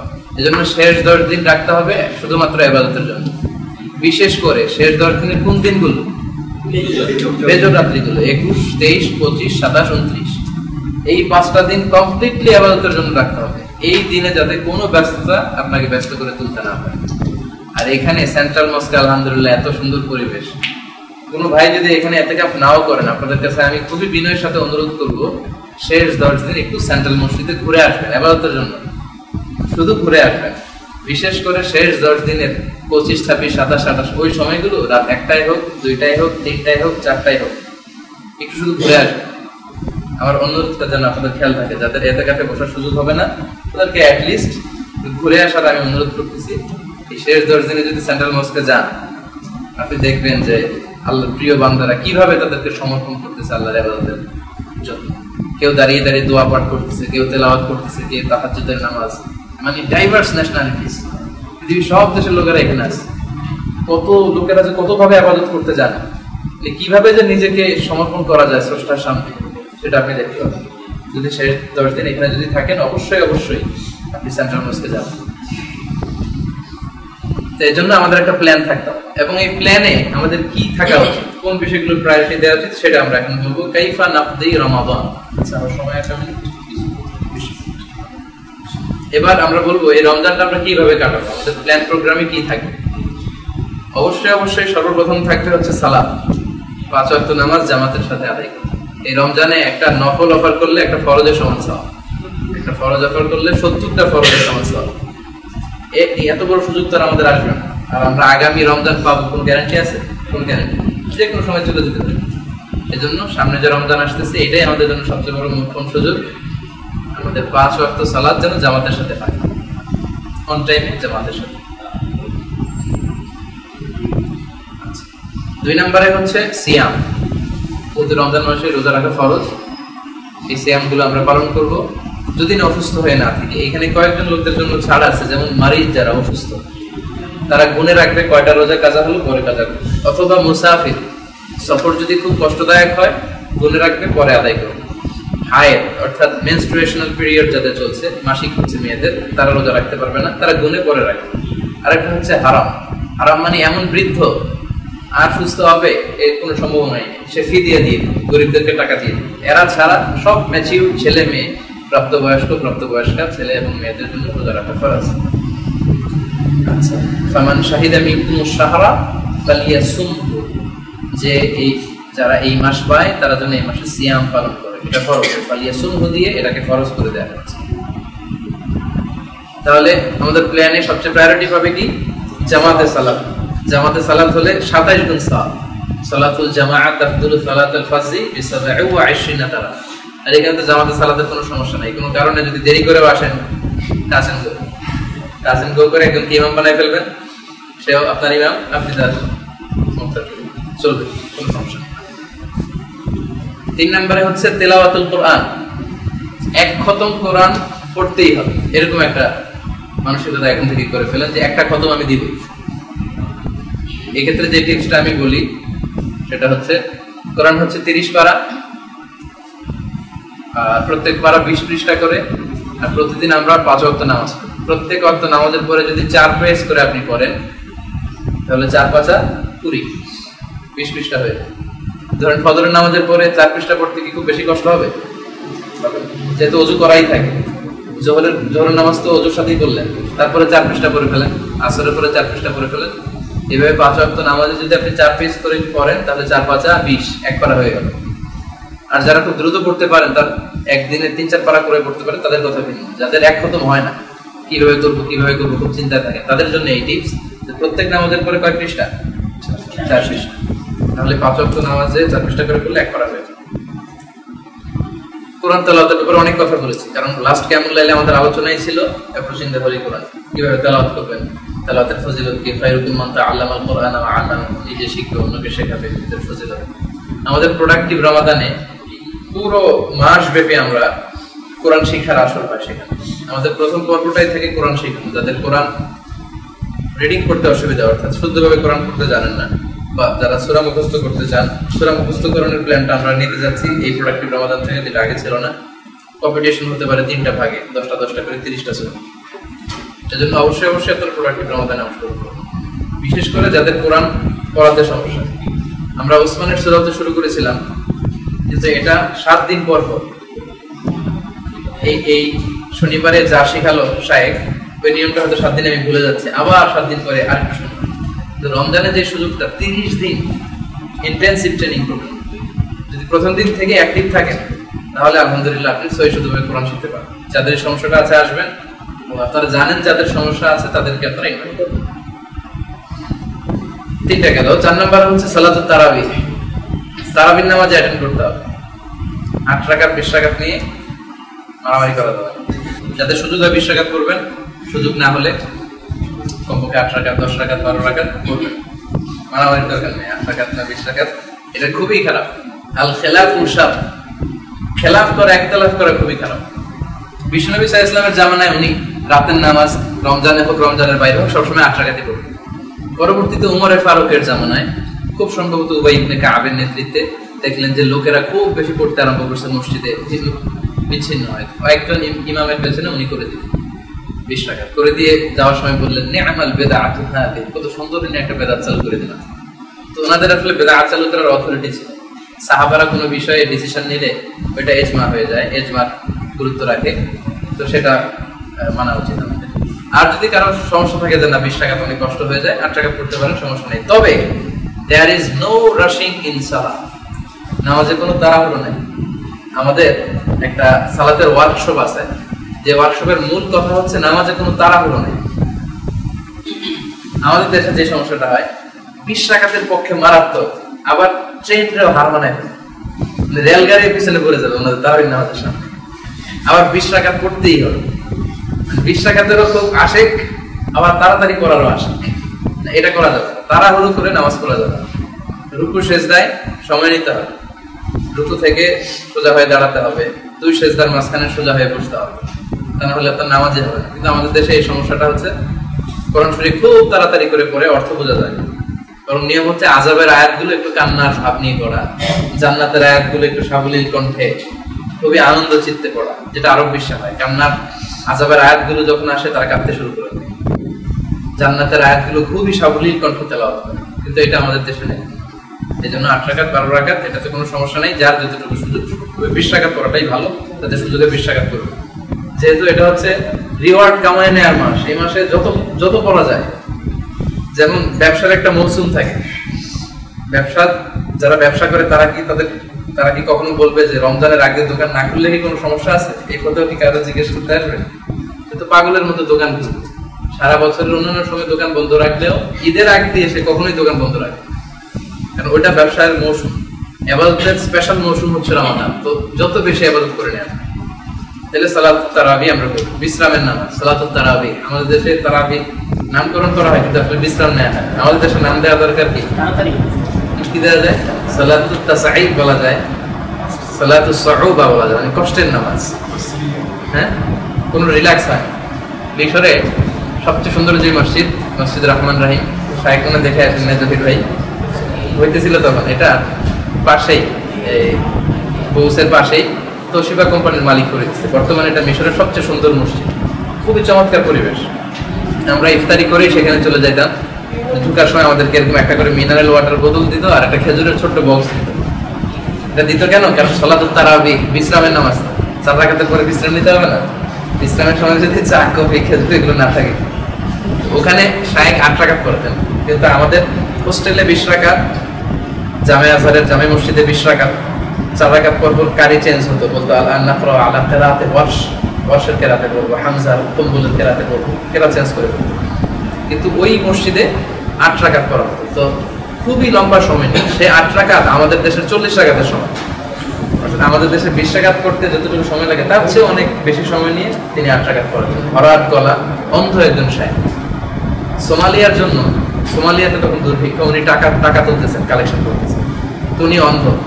উনি বললেন যে প্রিন্সেস ডায়নার জামা বিক্রি হয়, অমুক অমুক নেতাদের জামা বিক্রি হয়, আমি অন্ধ লোকটাকে তোমরা কি পছন্দ করো? ভাই বলতেছে জি আমরা পছন্দ করি। উনি বলতেছে আমি শায়েখ রজব জাকি, আমার এই জুব্বাটা বিক্রি করবো, কে আছে?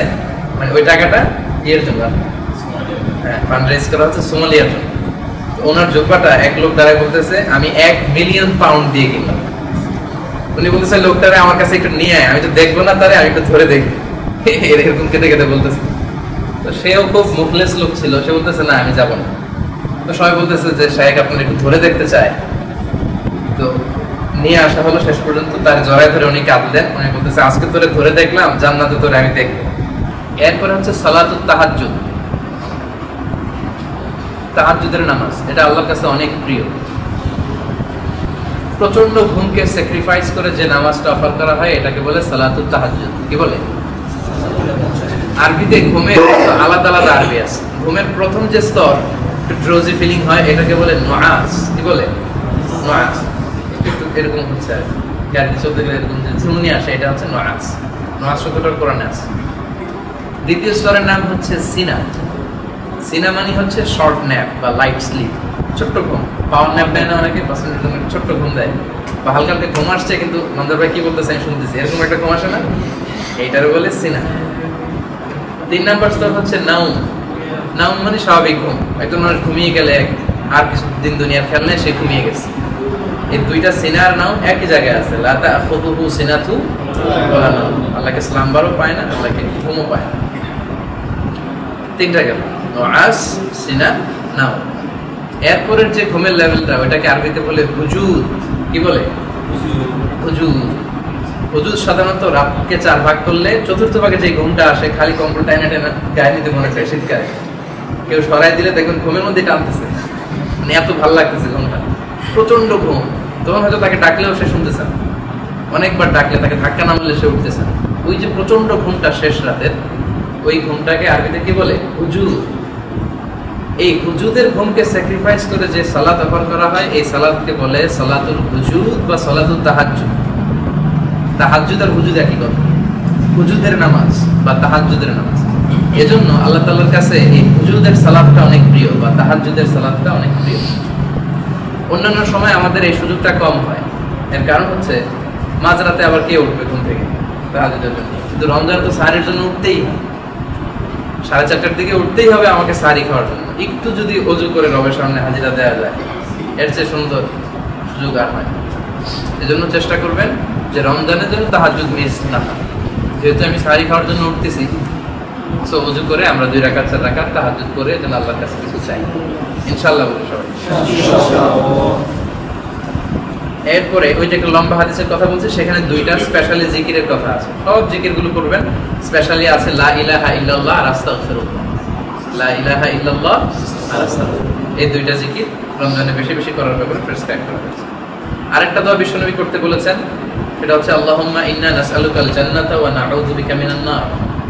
হে আল্লাহ, আমি আপনার কাছে জান্নাত চাই, আপনার কাছে জান্নাত থেকে পানা চাই। আমার সাথে সাথে পড়েন আল্লাহুম্মা ইন্না নাসআলুকাল জান্নাতা ওয়া নাউযু বিকা মিনান নার। আল্লাহুম্মা ইন্না নাসআলুকাল জান্নাতা ওয়া নাউযু বিকা মিনান নার। এই দোয়াটা অবশ্য আমাদের দেশে পড়ে, তো অনেকগুলো দোয়া থেকে নিয়ে একটা কালেকশন করে করে আমাদের দেশে আমাদের কাজই হচ্ছে এটা, বিভিন্ন জায়গার বিভিন্ন অংশ নিয়ে একটা সুন্দর কালেকশন করে লোকজনদেরকে দেয়, তারা আমল করছে। এই যে নিয়তের নাওয়াইতু নুসাল্লি লিল্লাহি তাআলা, কত রাকাত হাদিসে আছে, কিভাবে ইন্টারন্যাশনাল হাদিসে আছে, এগুলো সব বিভিন্ন জায়গা থেকে নিয়ে নিয়ত বানাইছে আমাদের আলেমরা। আসলে কিন্তু সাহাবীরা নিয়ত করতেন না, বিশ্বনবী নিয়ত করতেন। আচ্ছা, তাহলে জিকিরও গেল, যত বেশি বেশি সম্ভব মাসনুন জিকিরগুলো সুবহানাল্লাহ আলহামদুলিল্লাহ ওয়া লা ইলাহা ইল্লাল্লাহ আল্লাহু আকবার একসাথে বা আলাদা আলাদা করে এই জিকিরগুলো করতে হবে। সাদাকা, চ্যারিটি, আপনাদের মধ্যে যারা ধনী আছেন, যাদের যাকাত খরচ হয়, এটা রমজানে দিবেন। থাকতে পারে অনেক অনেক ধনী, বোঝা যায় না অনেক সময়, আসলে অনেক টাকার মানে। তো এটা রমজানে দেওয়া ভালো, এই জন্য সওয়াব অনেক বেশি হবে। অন্য মাসে দিলে সিম্পল সওয়াবটা পাবেন, আর রমজানে দিলে যেহেতু আপনার যাকাত ফরজ, এক ফরজ করলে 70 ফরজের সমান সওয়াব। বুদ্ধিমানের কাজ যে রমজানে যাকাত দেয়, আচ্ছা জাকাত ফরজ হয় নাই এজন্য আমরা দিবই না, এরকমটা জানবো না। যাদের জাকাত ফরজ হয় নাই মাঝে মাঝে কিছু দিব, 1 রিঙ্গিট 2 রিঙ্গিট। এই যে ইন্দোনেশিয়ান ওয়ার্কাররা এরা খুবই গরিব, সকালে ঝাড়ু দিতে আসে, সুযোগ হলে দেন, 1 রিঙ্গিট দেন, 2 রিঙ্গিট দেন, সাদাকা হলো। মসজিদে সাদাকা দিতে পারেন, সাদাকার জন্য চ্যারিটি বক্স থাকে সেন্ট্রাল মসজিদের সামনে, সেখানে দিতে পারেন। জাকাত যাদের ফরজ হয় নাই নফল সদকা থেকে যেন আমরা বঞ্চিত না। এরপরে রমজানের প্রোডাক্টিভিটি বাড়ানোর জন্য আপনারা যেটা করবেন সেটা হচ্ছে আসিওয়াক, মানে মেসওয়াক করা। বিশ্বনবী মৃত্যুর আগ মুহূর্তেও মেসওয়াক করেছেন। এত ক্লান্ত তিনি, মেসওয়াক চিবিয়ে নরম করতে পারতেছেন না, মা আয়েশা নিজে চিবিয়ে বিশ্বনবীর কাছে দিলেন, উনি মৃত্যুর আগে একটু মেসওয়াক করে। এত গুরুত্বপূর্ণ। বিশ্বনবী বলেছেন লাউলা আন আশুক্কা আলা উম্মতি লাআমারতুহুম বিসওয়াকি ইনদা কুল্লি সালাতিন। আমি যদি আমার উম্মতের জন্য কঠিন মনে না করতাম তাহলে প্রত্যেক নামাজের আগে মেসওয়াক করাটাকে ফরজ করে দিই। কিন্তু খরচ করে দিলে কঠিন হয়ে যাবে, হয়তো পকেট সবসময় মেসওয়াক নিয়ে ঘোরার সুযোগ নাও হতে পারে। জন্য এটা সুন্নাত লিখে দেয়, এবং সব নবীদের সুন্নাত, সব নবীরা মেসওয়াক করেন। এবং মুসলিম শরীফের হাদিস ওয়ালা খালুফু ফামি সাইমি আতিয়াবু ইলাল্লাহি মিন রিহিল মিসকি। রোজা রাখার কারণে, ফাস্টিং এর কারণে একটা ব্যাড স্মেল আসে না মুখ থেকে। আল্লাহ বলেন যে এটা আমার কাছে মিস্ক, একটা পারফিউম আছে আরব দেশে প্রসিদ্ধ, এই পারফিউমের চেয়েও আল্লাহর কাছে রোজাদার ব্যক্তির মুখের দুর্গন্ধটা পছন্দ। তাই বলে এমন করা যাবে না যে আমরা দাঁত ব্রাশ টাশ করলাম না, মুখে ইচ্ছা মতো দুর্গন্ধ হোক, যেটা আল্লাহর কাছে মিষ্টি আমলের চেয়ে প্রিয় না, সেটা করবেন না। আমরা যেটা করব সেটা হচ্ছে সাহারি খাওয়ার পরে আমরা টুথপেস্ট দিয়ে ব্রাশ করবো ভালো করে, আর প্রত্যেক নামাজ শেষে মেসওয়াক করব।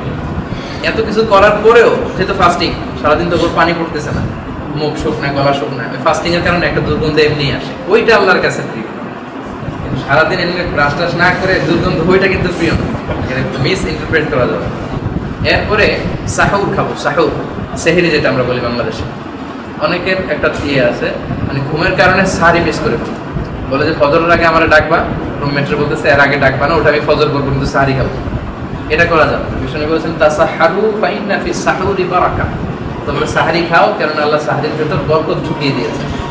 এটা অল্প হোক, একটা খেজুর খান, 1 গ্লাস পানি খান, বা সামান্য কিছু ভাত খান, রুটি খান, যেটা খান, একটু সাহারি খাবেন। অল্প সাহারি খেলেও সারাদিন খুব তরতাজা থাকে না, সাহারি না খেয়ে রোজা যেন আমাদের না। আচ্ছা, অনর্থক অশ্লীল কাজ, আজে বাজে কাজ, এগুলো থেকে যতটুকু বিরত থাকা যায়। কেউ ঝগড়া করতে চাইলেও বলে দেওয়া ইন্নী ইমরুউন সাইম, আমি রোজাদার, আমি ঝগড়া করব না। শুনে বলেছেন এই অশ্লীল কাজ থেকে বিরত থাকার জন্য রমজান মাসে স্পেশাল। আপনি আল্লাহর জন্য ফাস্টিং করতেছেন আর অশ্লীল কাজ করতেছেন, বা ফাস্টিংও চলতেছে, এদিক দিয়ে পর্নোগ্রাফি দেখতেছেন, এটা আপনার পুরো রোজাটাকে শেষ করে দেবে। এই জন্য যত অনর্থক অশ্লীল আজে বাজে কাজ, এগুলো থেকে যে কোনো মূল্যে রমজানে বিরত থাকতে হবে। সাপ্লিকেশন বিফোর ফাস্টিং, এটা আগেই বলেছি যে ইফতারি সামনে নিয়ে দোয়া করো। প্রোডাক্টিভ রমাদানে যদি আপনারা থাকেন, আমাদের সবার যদি আল্লাহ হায়াতে নসিব করে, আমরা ইনশাআল্লাহ একসাথে সবাই দোয়া করব। প্রতিদিন 50 থেকে 60 জন ভাই আমরা একসাথে থাকি। আমরা টাইম ভাগ করে প্রথমে কোরআন শিক্ষার আসর, তারপর একটা টপিকের উপর আলোচনা, তারপর 10 মিনিট 15 মিনিট আগে ইফতারি বিতরণ হয়, তখন আমরা কামিয়াবাকে আল্লাহর কাছে দোয়া করি। যাদের এখানে থাকার সুযোগ নেই, দেশে যাবেন, অবশ্যই দোয়া করবেন, দোয়া মিস করবেন না।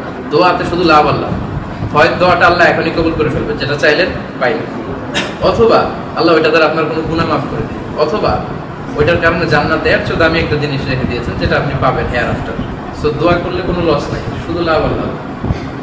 এরপর হচ্ছে sharing Ramadan related influential posts in social network.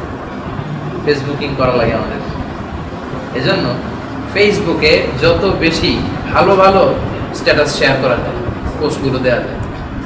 দেখবেন রমজান রিলেটেড অনেকে হাদিস, অনেকে পিকচার করে, অনেকভাবে এগুলো দেওয়ার চেষ্টা করে। আপনারা এগুলো শেয়ার করে দিবেন, আপনারা ওগুলো বেশি বেশি দেখবেন, ফলে আপনি দেখার ফলে সওয়াব হলো, আপনি শেয়ার করার কারণে সওয়াব হলো, যারা দেখে আবার আমল করলো তাদের সওয়াব থেকে একটা পার্সেন্টেজ আপনাকে দেওয়া হবে। এই জন্য যত ভালো ভালো কথা, ইবাদতের কথা, কোরআন তেলাওয়াতের কথা, সুন্দর সুন্দর বিষয়গুলো ফেসবুকে যেন আমরা শেয়ার করি, এটাও কিন্তু আমাদের অনেক বড় একটা সওয়াবের কারণ হয়। এরপরে লুকিং ফরওয়ার্ড টু লাইলাতুল কদর, লাইলাতুল কদর খুঁজতে হবে র্যান্ডমলি। আসলে আগেই আমি বলে দিয়েছি, বিষ্ণু বলেছেন ফালতামিসু ফিল আশরিল আওয়াখিরি ফিল উইতর, রমজানের শেষ দশকের যারা পরে এসেছেন, রমজানের শেষ দশকের বেজর রাত্রিগুলোতে বিশ্বনবী কদর তালাশ করতে বলেছেন। সেটা হচ্ছে 21 তারিখ, 23 তারিখ, 25 তারিখ, 27 তারিখ, 29 তারিখ। কোনোভাবেই এই 5 রাতের বরকত যেন আমাদের মিস না হয়, কোনোভাবেই না। কেননা লাইলাতুল কদর খায়রুম মিন আলফি শাহর, 1000 মাসের চেয়েও সেরা এই মাসের ইবাদত। 1000 মাসে হয় 83 বছর 4 মাস। তো এই রাতের ইবাদত, এই রাতের মাহাত্ম্য যদি আপনার নসিব হয়, তাহলে 83 বছর 4 মাসে সওয়াব ইবাদত করলে আপনার যে সওয়াব, এই এক রাতের ইবাদতে শেষ হয়। কিন্তু সেই পরিমাণ না। খায়রুম মিন আলফি শাহর, খায়র মানে কি? উত্তম, আরো বেশি, এর চেয়ে বেশি আল্লাহ দিবেন। তার মানে এটার মাহাত্ম্যের কোনো শেষ নাই। আমি বারবার আলোচনার শুরুতে, মাঝামাঝিতে এবং এখন শেষ পর্যায়ে এসে যেটা বলতেছি, কোনোভাবেই কদরের বরকত যেন আমাদের মিস না। এবং এ রাতে বিশ্বনবী সাল্লাল্লাহু আলাইহি ওয়াসাল্লাম মায়েশাকে একটা দোয়া শিখিয়েছেন এবং এই দোয়াটাকে পড়তে বলেছেন, আল্লাহুম্মা ইন্নাকা আফুউন তুহিব্বুল আফওয়া ফা'ফু আন্নী। এটা আরো কয়েকটা নারেশনে পাওয়া যায়, আরেক জায়গায় কারীম শব্দটাকে অ্যাড করা হয়, আল্লাহুম্মা ইন্নাকা আফুউন কারীম তুহিব্বুল আফওয়া ফা'ফু আন্নী বা ফা'ফু আন্না। আসলে এই দোয়াটা পড়ি, আল্লাহুম্মা ইন্নাকা আফুউন তুহিব্বুল আফওয়া ফা'ফু আন্নী আল্লাহুম্মা ইন্নাকা আফুউন তুহিব্বুল আফওয়া ফা'ফু আন্নী। দেখেন অর্থটা কত সুন্দর। আল্লাহুম্মা ইন্নাকা আফুউন, হে আল্লাহ আপনি ক্ষমাশীল, তুহিব্বুল আফওয়া আপনি ক্ষমা করাকে ভালোবাসেন, ফা'ফু আন্নী তাই আপনি আমাকে ক্ষমা করেন। হে আল্লাহ আপনি ক্ষমাশীল, আপনি ক্ষমা করাকে ভালোবাসেন, তা আমাকে আপনি ক্ষমা করেন। এজন্য কদরের রাত্রিগুলোতে এই দোয়াটা আমরা বেশি বেশি করি। যাদের এই দোয়াটা মুখস্থ নেই, মুখস্থ করে নেবেন। তাছাড়া প্রোডাক্টিভ রমাদানের কয়েকটা সেশন আমরা রাখি, দোয়া মুখস্থ করার সেশন, আমরা ওখানেও শেখাবো ইনশাআল্লাহ। ইতিকাফের ব্যাপারে বলেছি র্যান্ডমলি, বিশ্বনবী সাল্লাল্লাহু আলাইহি ওয়াসাল্লাম প্রতি বছর রমজানের শেষ 10 দিন ইতিকাফ করতেন। যে বছর তিনি ইতিকাফ করবেন ওই বছর তিনি 20 দিন ইতিকাফ করেছেন। ওনার ইতিকাফের পরে ওনার স্ত্রীরা ইতিকাফ করতো, সাহাবীরা ইতিকাফ করতো। ইতিকাফ করার যে সুযোগ, লাভটা, সেটা হচ্ছে ইতিকাফ করলে লাইলাতুল কদর আর তাদের ছুটে যাওয়ার সম্ভাবনা। একেবারে শেষে চলে আসলাম রমাদানের, বাকি থাকলো সাদাকাতুল ফিতর। মালয়েশিয়াতে গত বছর 5 রিঙ্গিট ছিল, বুঝলেন না? 7 রিঙ্গিট ছিল। আমাদের দেশে হয়তো 65 টাকা বা 50 টাকা এরকম ইসলামিক ফাউন্ডেশন ওরা ধরে দিবে। যারা ধনী তারা আরো বেশি দিবে। কিসমিসের হিসাব করলে অনেক বেশি, জব গমের হিসাব করলে অনেক কম। এই সাদাকাতুল ফিতরটা আমাদেরকে দিতে হবে তুহরাতাল লিসাইম, বিষয় বলেছেন, ওয়া তু'মাতাল লিল মাসাকিন। এই যে রমজান চলা অবস্থায় রোজা অনেক কারণে হালকা হয়ে যেতে পারে, ছোটখাটো ভুল হয়ে যেতে পারে, এগুলো যেন জাবরে নকসান আল্লাহ মাফ করে দেয়, এই জন্য এই সাদাকাতুল ফিতরের ব্যবস্থা করা হয়েছে। আর তু'মাতাল লিল মাসাকিন, গরিব মিসকিনরা যাতে কিছু খেতে পারে। আমরা হয়তো সামাই খাবো, অনেক কিছু খাবো, তাদের হয়তো কিছুই নাই। এজন্য এইটা দিয়ে যদি আমরা একটু শেয়ার করি তাদের সাথে, তাহলে ঈদের দিনে তারাও একটু মিষ্টান্ন খেতে পারে। এবং এটা দিতে হবে মুসল্লাতে যাওয়ার আগে। মান আদ্দাহা ক্বাবলা সালাতি ফাহিয়া যাকাতুন মাকবুলা, যে ঈদগাহে যাওয়ার আগে এটা দিয়ে দিবে, এটা যাকাতুন মাকবুলা, সাদাকাতুল ফিতরের সওয়াব পাবে। ওমান আদ্দা বা'দাহা ফাহিয়া সাদাকাতুন মিনাস সাদাকাত, ঈদের নামাজের পরে যদি দেন এটা সাদাকাতুল ফিতরের সওয়াব আর পাওয়া যাবে না, এটা এমনি চ্যারিটি, এমনি সাদাকা। এজন্য অবশ্যই রমজান শেষে ঈদের মুসল্লাতে ঈদগাহে যাওয়ার আগে আমরা এটা দিয়ে দিব। এটা এখানে দিলেও আদায় হবে, বাংলাদেশে দিলেও আদায় হবে, কোনো সমস্যা নেই। এখানে আমরা কালেকশন করি বাংলাদেশে পাঠানোর জন্য, এখানে যারা কালেকশন করে তাদের কাছে আমরা দিতে পারি। তো এই ছিল বিষয়গুলো। আমার মনে হয় একটা গ্ল্যান্সে আমাদের লিস্টে, প্রায়োরিটি লিস্টে কি থাকা উচিত, শুধু নামগুলো একবার করে বলে দিই। আচ্ছা, কাইফা নাফদের রমাদান, কিভাবে রমজান কাটাবো, এর লিস্টে ছিল, প্রথমে ছিল 5 ওয়াক্ত নামাজ জামাতে, 2 নম্বরে ছিল সিয়ামগুলো পালন করা, 3 নম্বরে ছিল তেলাওয়াত, কমপক্ষে একটা খতম কোরআন করা, তারপরে তারাবির নামাজে অংশগ্রহণ করা, প্রতিদিন তাহাজ্জুদ, যেহেতু সাহারির জন্য আমার ভাই লাগতেছে একটু তাহাজ্জুদ করে নিলাম। এরপর সবগুলো মাসনুন জিকিরের সাথে সাথে স্পেশাল 2টা জিকির, লা ইলাহা ইল্লাল্লাহ আর আস্তাগফিরুল্লাহ, এবং একটা বিশেষ দোয়া, আল্লাহুম্মা ইন্না নাসআলুকাল জান্নাতা ওয়া নাউযু বিকা মিনান নার। যাদের যাকাত ফরজ হয়েছে এই মাসেই যেন যাকাত আদায় করি, যাতে করে অনেক বেশি রিওয়ার্ড পাওয়া যায়। 70 গুণ। যাকাত যাদের ফরজ হয়নি, অল্প কিছু চ্যারিটি করি, সামান্য কিছু নফল সদকা যেন করি, সদকা থেকে যেন কেউ মাহরুম না। সেওয়াক, মেসওয়াক ব্যবহার করার কথা বললাম। সাহুর, সাহারি খেতে হবে, বাদ দেওয়া যাবে না, কেননা এর মধ্যে বরকত আছে। অনর্থক অশ্লীল আজে বাজে কাজ থেকে বেঁচে থাকতে হবে। অবশ্যই অবশ্যই ইফতারিকে সামনে নিয়ে দোয়া করতে হবে, কারণ আল্লাহর সফট কর্নার খুব বেশি গ্রো হয় ওই সময়, এই সুযোগটাকে কাজে লাগাতে হবে। এরপরে রমজান রিলেটেড, ইসলাম রিলেটেড ইনফ্লুয়েন্সিয়াল যে স্ট্যাটাসগুলো আছে ফেসবুকে একটু শেয়ার করা। লাইলাতুল কদরকে তালাশ করা, কবে আসবে, 21, 23, 25, 27, 29 ডেট খুঁজে খুঁজে ওই রাতে কোনো কাজ রাখা যাবে না। সুযোগ হলে ইতিকাফ করা, full timer or part timer. Full time ইতিকাফের সুযোগ না হলে পার্ট টাইম ইতিকাফে থাকা, যতটুকু সময় মসজিদে থাকা যায় ততটুকু। সর্বশেষ হচ্ছে সাদাকাতুল ফিতর মুসল্লাতে যাওয়ার আগে আদায় করে ফেলা। আমার প্রায় মনে শেষ, তাহলে হাদিসটা বলার দরকার নাই। আল্লাহ আমাদের সবাইকে কথাগুলো হাদিস থেকে কথাগুলো ভিন্নভাবে চলে আসে, তারপর যদি শুনতে চান হয়তো রিডিং করে অর্থ বলা যেত, চলে আসে চেষ্টা করবেন। শাবান মাসের শেষ দিন বিশ্বনবী একটা ভাষণ দিয়েছিলেন 3-4 মিনিটের। এই ভাষণ আসলে কি ছিল একটু আমরা তাহলে বাংলায় শুনি। প্রথমে তো বলেছেন, হে মানুষেরা, কদ আদাল্লাকুম শাহরুন আযীম মুবারাক, এমন একটা মাস তোমাদের কাছে আসছে, এটা একটা সুমহান মাস। এর মধ্যে এই মাসে এমন একটা দিন আল্লাহ দিয়ে, এমন একটা রাত আল্লাহ দিয়ে দিয়েছেন যেটা 1000 মাসের চেয়েও সেরা। এই মাসে দিনের বেলা তোমাদের জন্য সিয়ামকে ফরজ করেছেন, আর রাতের বেলা তাহাজ্জুদ বা কিয়ামুল লাইলকে সুন্নাত করেছেন। একটা সুন্নাত পরিমাণ বা নফল পরিমাণ কোনো ইবাদত যে অফার করবে সে ফরজের সমান সওয়াব পাবে, আর ফরজ অফার করলে 70টা ফরজের সমান সওয়াব পাবে। এটা হচ্ছে ধৈর্যের মাস, এটা হচ্ছে, আর ধৈর্যের প্রতিদান হচ্ছে জান্নাত। আমি শুধু বাংলা বলতেছি। এটা হচ্ছে সহমর্মিতার মাস। এ মাসে মুমিনের রিজিকে বরকত দিয়ে দেয়া হয়। যারা এ মাসে সিয়াম অফার করবে, এই সিয়ামটা তাদের মানে পূর্বেকৃত যত পাপ আছে এই পাপগুলোর মোচনকারী হয় এবং জাহান্নাম থেকে মুক্তির কারণ হয়। কোনো ব্যক্তিকে যদি এই মাসে কেউ ইফতারি করায়, ওই রোজাদারের সওয়াবকে না কমিয়ে তার সমপরিমাণ সওয়াব যিনি ইফতারি করালো তাকে দেয়া।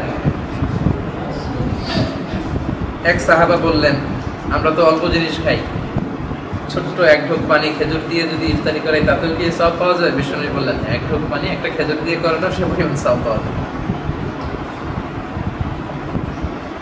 এই মাসে 4টা বিশেষ গুণ তোমাদের মধ্যে থাকতে হবে, যে 2টা খাসলা তোমাদের মধ্যে থাকলে তোমরা এতে করে তোমাদের প্রভু তোমাদের উপর খুশি হবে। আর 2টা বিষয়, সেই বিষয়ে আল্লাহর কাছ থেকে না চাইলে তোমাদের কোনো উপায়ই নাই। প্রথম 2টা হচ্ছে যে 2টা জিনিস বলার মাধ্যমে তোমাদের প্রভু খুশি হবে। একটা হচ্ছে শাহাদাতু আল্লা ইলাহা ইল্লাল্লাহ ওয়া তাস্তাগফিরুনাহু আর আস্তাগফিরুহু। আর যে 2টা বিষয়ের ব্যাপারে আল্লাহর কাছে না চাইলে তোমাদের কোনো উপায় নাই, সেটা হচ্ছে তোমরা আল্লাহর কাছে জান্নাত চাইবে আর জাহান্নাম থেকে পানাহ চাইবে। আল্লাহুম্মা ইন্না নাসআলুকাল জান্নাতা ওয়া নাউযু বিকা মিনান নার।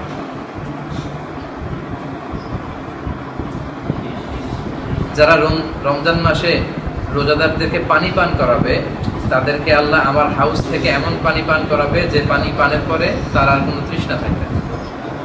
এই ছিল হাদিসের বর্ণনা। আল্লাহ আমাদের সবাইকে কথাগুলো বোঝার ও আমল করার তৌফিক দান করুক। যতগুলো কথা বলেছি কোরআন এবং হাদিস থেকে বলেছি, বানিয়ে বানিয়ে বলি নাই। তারপরেও আমার মনের অজান্তে কোনো ভুল তথ্য যদি বের হয়ে যায়, সেগুলোর জন্য আল্লাহ আপনাদের স্মৃতিপট থেকে মুছে দেয়। আমরা সবাই বলি আমিন। ভালো, সুন্দর, কল্যাণকর, সত্যের পক্ষে যা বললাম সবগুলোর জন্য আল্লাহ প্রথমে আমাকে আমলের তৌফিক দেয়, আপনাদের সবাইকে আমলের তৌফিক দেয়। আমরা বলি আমিন। সবাই ভালো থাকবেন, সুস্থ থাকবেন।